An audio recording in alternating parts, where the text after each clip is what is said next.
This past Sunday, we had a wonderful and inspiring gathering of people here at Temple Beth Shalom who came to double the size of the Interfaith Peace Garden on our grounds.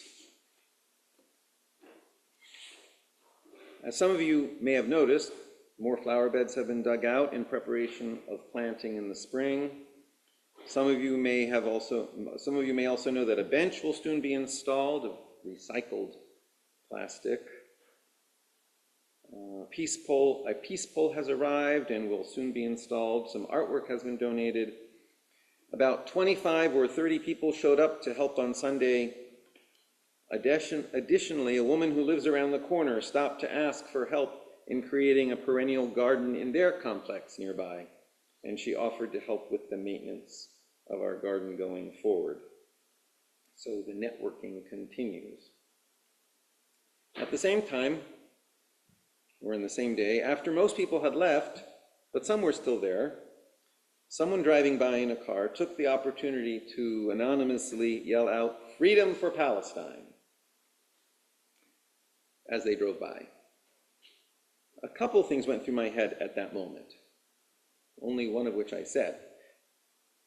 The first thing that went through my head is it's not the first time I've been standing outside of the synagogue and someone passed by in a car and yelled something out, although in the past it's usually been Heil Hitler. The second thing I thought, and I said to others, is I wonder why they think we don't want freedom for Palestine and Palestinians. After all, we have nothing invested in the dehumanization or death of Palestinians. Israel was not created in order to deprive others of freedom or dignity, despite what Israel's enemies say. On the contrary, the state of Israel was created to provide safety and security and refuge for Jews who for far too long were victimized, persecuted, and given at best second-class protected status by Muslims and Christians for most of the previous 2,000 years. The creation of Israel was intended as an announcement that the 2,000-year-long open season on Jews had ended. But we know some of the reasons why at this point the opposite impression is widespread. And like I said last week in regards to the conflict in Israel and Gaza, I don't think anybody on any side of this conflict has been getting it right. I'll add here maybe with the exception of the hostage families. So I'm going to say some things about this conflict, and at times I'm going to sound like I'm on the right, and at times I'm going to sound like I'm on the left, because I don't think anyone's getting it right. And while we cannot plumb the depths of the entire issue here and now, we cannot ignore it either in the midst of our Yom Kippur season. In fact, the Yom Kippur liturgy makes it clear how appropriate it is that we do think of this crisis today. On Yom Kippur, we review not only the story of our own lives, looking at where we have come from and where we are going, examining our responsibilities, our failures, and our opportunities to improve. We also examine the story and situation of our community and our people, examining our responsibilities, our trials and tribulations, and our opportunities to live into a higher vision of ourselves.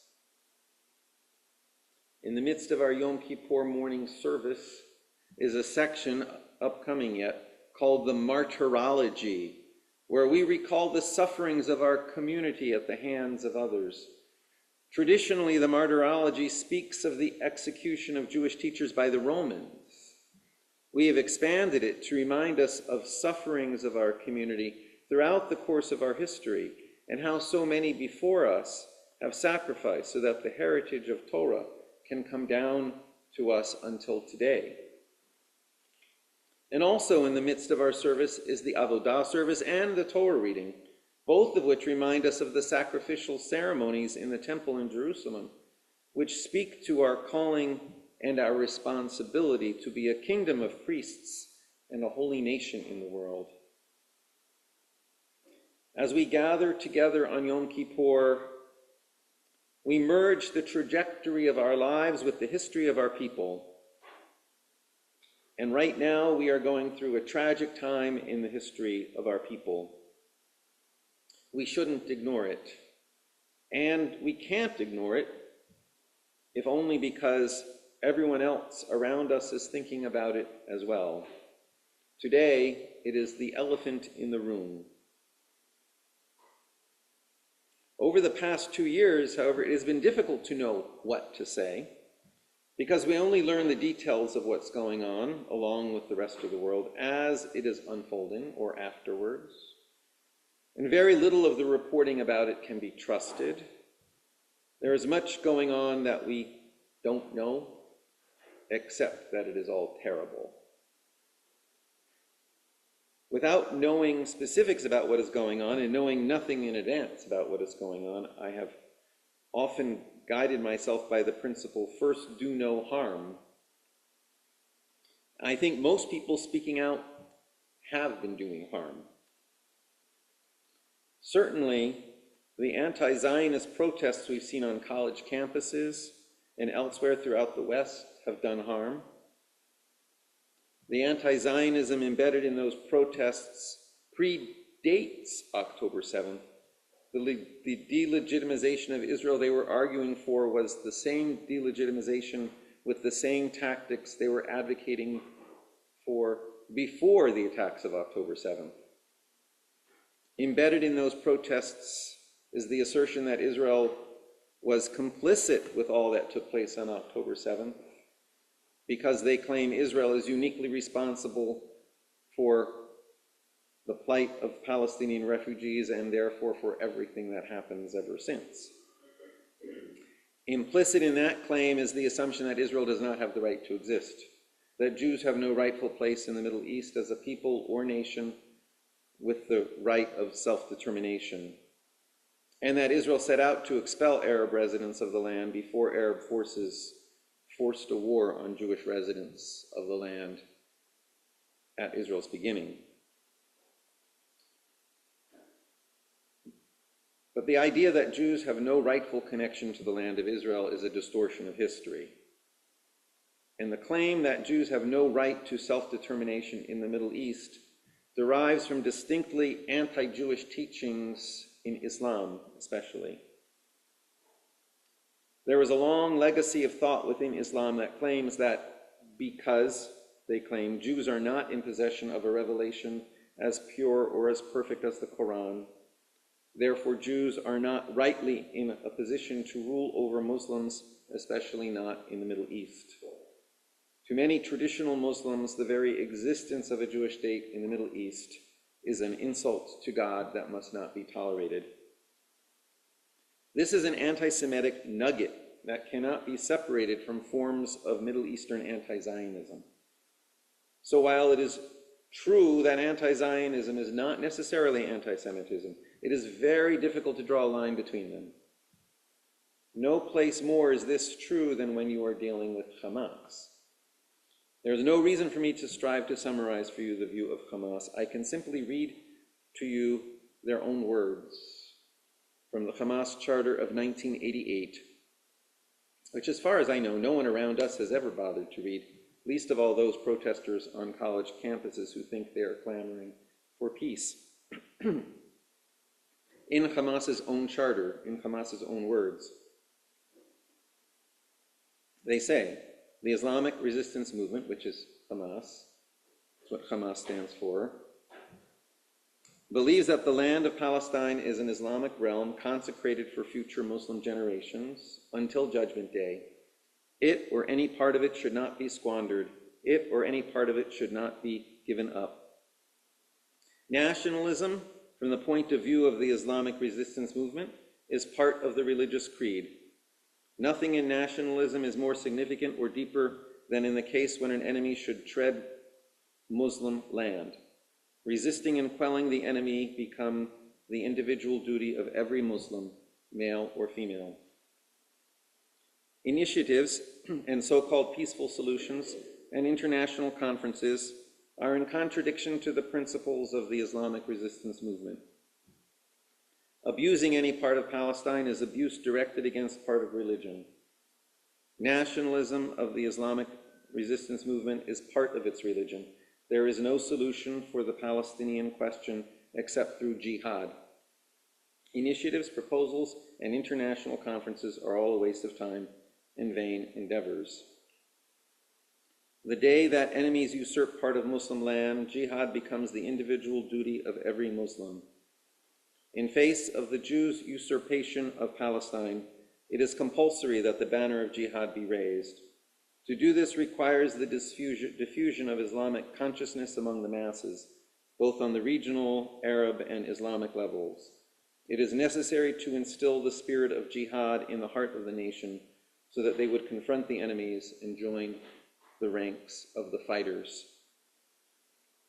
It is necessary to follow Islamic orientation in educating Islamic generations in our region by teaching the religious duties, comprehensive study of the Quran, the study of the Prophet's teachings, and learning about Islamic history and heritage from their authentic sources. Side by side with this, a comprehensive study of the enemy, his human and financial capabilities, learning about his points of weakness and strength, and getting to know the forces supporting and helping him should also be included. Planning for the present and future, studying every trend appearing, is a must so that the fighting Muslim would live knowing his aim, objective, and his way in the midst of what is going on around him. For a long time, the enemies, that is the Jews, have been planning skillfully and with precision for the achievement of what they have attained. They took into consideration the causes affecting the current events. They strived to amass great and substantive material wealth, which they devoted to the realization of their dream. With their money, they took control of the world media, news agencies, the press, publishing houses, broadcasting stations, and others. With their money, they stirred revolutions in various parts of the world with the purpose of achieving their interests and reaping the fruit therein. They were behind the French Revolution, the Communist Revolution, and most of the revolutions we heard and hear about, here and there. With their money, they formed secret societies such as Freemasons, Rotary Clubs, the Lions, and others in different parts of the world for the purpose of sabotaging societies and achieving Zionist interests. With their money, they were able to control imperialistic countries and instigate them to colonize many countries in order to enable them to exploit their resources and spread corruption there. The Islamic resistance movement is one of the links in the chain of the struggle against Zionist invaders. The Islamic resistance movement aspires to the realization of Allah's promise, no matter how long that should take. The Prophet, Allah bless him and grant him salvation, has said, quote, "The day of judgment will not come about until Muslims fight the Jews, killing the Jews. When the Jew will hide behind stones and trees, the stones and trees will say, 'O Muslims, O Abdullah, there is a Jew behind me, come and kill him.'" And in Article 8, the slogan of the Islamic resistance movement, Allah is its target, the Prophet is its model, the Quran its constitution, jihad is its path, and death for the sake of Allah is the loftiest of its wishes. All this I found on the website of the Yale University Law School, where they've posted the charter for everybody to see, along with all sorts of documents of historical importance. And for those of you who get much of your news from WITF, whose world coverage is provided by the BBC, this is the group that the BBC refuses to call a terrorist group. For the past 2 years, media outlets like the BBC and anti-Zionist protesters throughout the West were firing up the demonization of Israel, which was just what Hamas wanted, regardless of how many Palestinians died in this conflict. Those anti-Zionist protesters were encouraging Hamas, whether they knew it or not, to continue its fight on the complicated battlefield that Hamas itself chose and designed. Thereby, they were encouraging Hamas to keep the fight going rather than ending the violence. The fact that Netanyahu called those anti-Zionist protesters useful idiots of Hamas was of no help to me anyway, because I was calling them useful idiots as well. And I don't want to look like I'm echoing Netanyahu. I said everybody gets it wrong. President Biden, you may recall, flew to Israel early in the conflict to say to Netanyahu directly, to tell him face to face, do not do what your enemy wants you to do. Do not repeat the mistakes of America in Iraq and Afghanistan after 9/11. But Netanyahu had his own reasons to do what he has done. He's never owned up to where he was on October 7th and why all those events were able to happen under his watch. He has an actual and apparent conflict of interest in that he wants to stay in power if for no other reason then he can delay his corruption trial.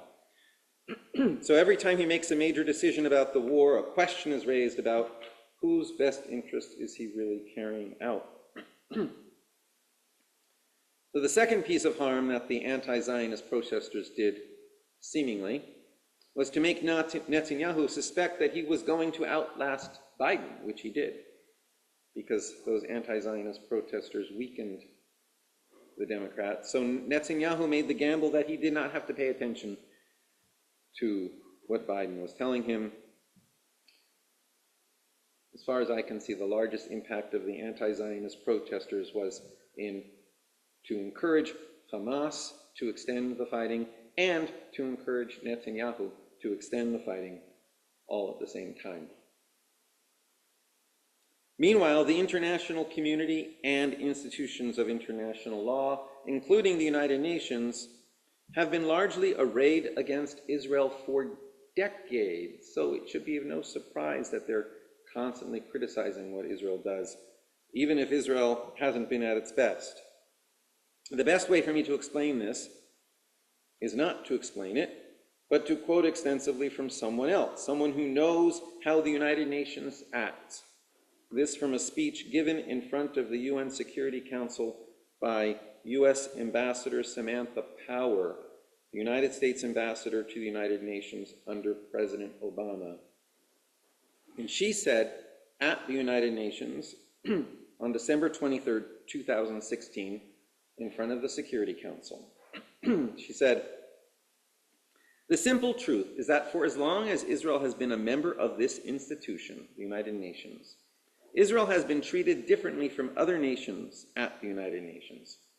Not only in decades past, such as in the infamous resolution that the General Assembly adopted in 1975, with the support of the majority of member states, officially determining that Zionism is a form of racism, but also in 2016, this year. One need only look at the 18 resolutions against Israel adopted during the UN General Assembly in September, or the 12 Israel-specific resolutions adopted this year in the Human Rights Council, more than those focused on Syria, North Korea, Israel, and South Sudan put together, to see that in 2016, Israel continues to be treated differently from other member states. Like US administrations before it, the Obama administration has worked tirelessly to fight for Israel's right simply to be treated just like any other country. From advocating for Israel to finally be granted membership in a UN regional body, something no other UN member state has been denied, to fighting to ensure that Israeli NGOs are not denied UN accreditation simply because they are Israeli, to getting Yom Kippur finally recognized as a UN holiday, to pressing this council to break its indefensible silence in response to terrorist attacks on Israelis. As the United States has said repeatedly, such unequal treatment not only hurts Israel, it undermines the legitimacy of the United Nations itself. Member states that say they are for the two-state solution must ask themselves some difficult questions. For those states that are quick to promote resolutions condemning Israel, but refuse to recognize when innocent Israelis are the victims of terrorism, what steps will you take to stop treating Israel differently? For those states that passionately denounce the closures of crossings in Gaza as exacerbating the humanitarian situation, but saying nothing of the resources diverted from helping Gaza's residents to dig tunnels into Israeli territory so that terrorists can attack Israelis in their homes? What will you do to end the double standard that undermines the legitimacy of this institution? That sounds prescient. That was 2016, not 2023. Member states should also ask themselves about the double standards when it comes to this council taking action. Just this morning, we came together as a council, and we were unable to muster the will to act to stop the flow of weapons going to killers in South Sudan, who are perpetrating mass atrocities that the UN has said could lead to genocide. We couldn't come together just to stem the flow of arms. Earlier this month, the Council could not muster the will to adopt the simplest of resolutions, calling for a 7-day pause in the savage bombardment of innocent civilians' hospitals and schools in Aleppo. Yet, when a resolution on Israel comes before this Council, members suddenly summon the will to act. She then goes on to criticize the Israeli government at that time, led then as now by Netanyahu, and the Palestinian Authority, then as now led by Abbas, for all they are doing to obstructing peace and obstructing the two-state solution. She concludes, "We continue to believe that the two-state solution is the only viable path to provide peace and security for the state of Israel and freedom and dignity for the Palestinian people. And we continue to believe that the parties can still pursue this path if both sides are honest about the choices and have the courage to take steps that will be politically difficult. While we can encourage them, it is ultimately up to the parties to choose this path as it has always been. We sincerely hope that they will begin making these choices before it is too late." Even though Ambassador Power made this speech 9 years ago, it feels like it could be made today. And that United Nations is the same United Nations system, the same set of institutions that has now accused Israel of genocide. Now, it is despicable that we would be debating the definition of words at a time when so many people are dying and suffering. But it is the United Nations that has decided they need to equate the terrible war between Israel and the terrorist group Hamas to, for example, the frenzied slaughter by machete of 800,000 Tutsis by Houthis over a period of a few months in Rwanda in the 1990s. It's the United Nations that decided to play with definitions rather than focus on two reasonable Israeli demands that could have led to a cessation of the killing: the release of the hostages and security from violent attacks by Hamas.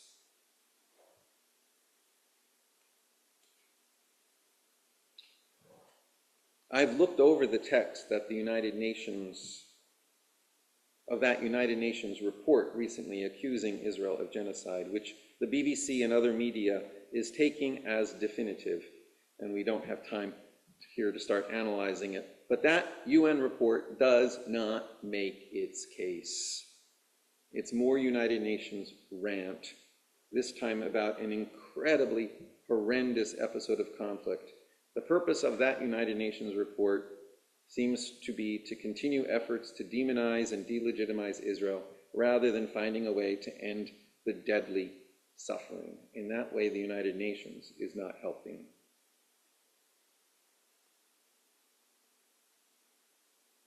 Now, I have spoken a lot in the past few days about ideas of eschatology. I know that sounds irrelevant. I'm saying it's not irrelevant. Eschatology, ideas about the end of days, and how those ideas are more important than we tend to think. Assumptions people make about the end of days actually are playing into actions and attitudes in this conflict and others. Whether we are talking about religious or secular ideology, these attitudes are important. Islamic eschatology that doesn't see, whether your eschatology sees your group arising over others, or whether you see it's the end of the world coming, and therefore what all the tragedy that's happening really doesn't matter. Eschatology is important in Jewish thought and is important in part of what's going on, especially in the right-wing part of the Jewish world. Jewish messianists are weighing in, and this puts me now on the other side of this conflict or of this debate. A friend of mine sent me a letter recently from the rabbi of his Orthodox congregation in New York. This rabbi is an Orthodox rabbi who signed a letter, a published letter titled A Call for Moral Clarity, Responsibility and a Jewish Orthodox Response in the Face of the Gaza Humanitarian Crisis. He then wrote his congregation to explain why he signed the letter. He writes, "To understand why I felt compelled to add my signature to this letter, it is crucial to recognize a disturbing trend within a certain segment of religious Zionist leadership over the past decades. There has been a demonstrable rise in voices that espouse what can only be characterized as extremist messianic theology, often accompanied by explicitly supremacist rhetoric towards Arab populations. These are not marginal figures, but established rabbinical authorities whose teachings reach thousands of students and adherents. Here is a small sampling of the views they have espoused publicly and repeatedly. They are not cherry-picked statements, but representative expressions of a larger religious philosophy they have consistently articulated. Here translated from Hebrew, originals, he says, are easily Googleable. He names the rabbis, but they won't mean much here. I'll read these statements. There are no innocent people. All babies there must be killed. If you do not kill them, they will kill you. It is permissible to violate Shabbat to block Israeli-run aid trucks heading for Gaza. The land of Israel belongs only to the people of Israel. All of Gaza, all of Lebanon should be cleansed from these camel riders. Palestinians have no positive essence of their own and no future. Their entire existence is purely functional. Once they complete their role of stimulating Jewish sovereignty, they have no future. Their entire existence will shatter when the kingdom of Israel is established. Israel's establishment is total liberation and victory over this national nothingness."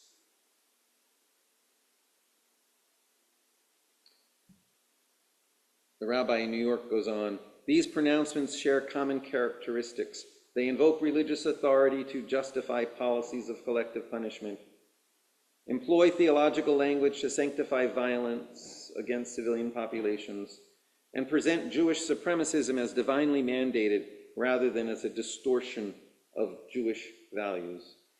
What makes this phenomenon particularly dangerous is not merely its content, but its claim to represent authentic religious thought. This form of thinking is so foreign to us as liberal Jews that it is tempting to dismiss it altogether. But we mustn't dismiss it. We must denounce it." In 1954, 4 years after the creation of the State of Israel, Rabbi Mordechai Kaplan, the founder of Reconstructionist Judaism, in a speech before the Rabbinical Assembly of the Conservative Movement, said that in future years, it would be the role of the diaspora, of the Jewish diaspora, it would be the role of the Jewish diaspora to push back against the chauvinist tendencies that would inevitably develop within Israel as a result of its relentless needs for self-defense.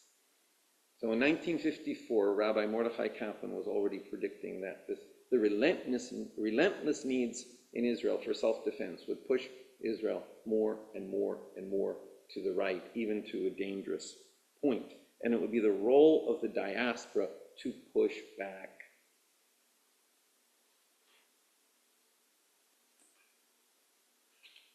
So,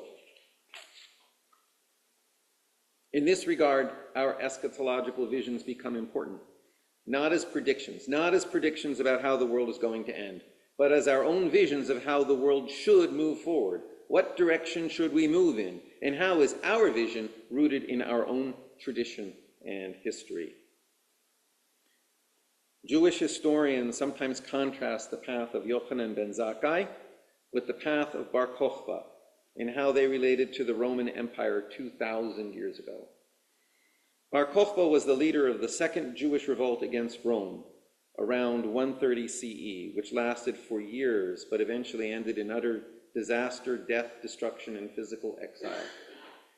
Yochanan ben Zakkai was a teacher at the time of the destruction of Jerusalem in 70 CE, who asked the Romans for permission to establish a school in the land of Israel in Yavne, which ultimately became the starting point of rabbinic Judaism. It was the path of Yochanan ben Zakkai, who asked for a school, which led to rabbinic Judaism, that led the people forward most of the way. At the time of the Holocaust, it was not sufficient. And many Israeli leaders rejected that vision because it was totally inadequate. You can't focus on building up your community through learning when forces around you are actively trying to kill you. But modeling yourself after Bar Kokhba, who led a revolt against Rome, which led to utter destruction, is not a solution either.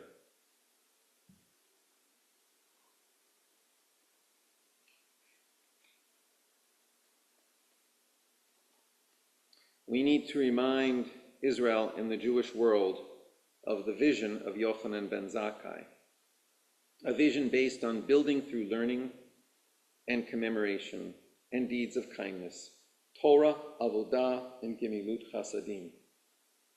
This has served the Jewish people well through most of our history.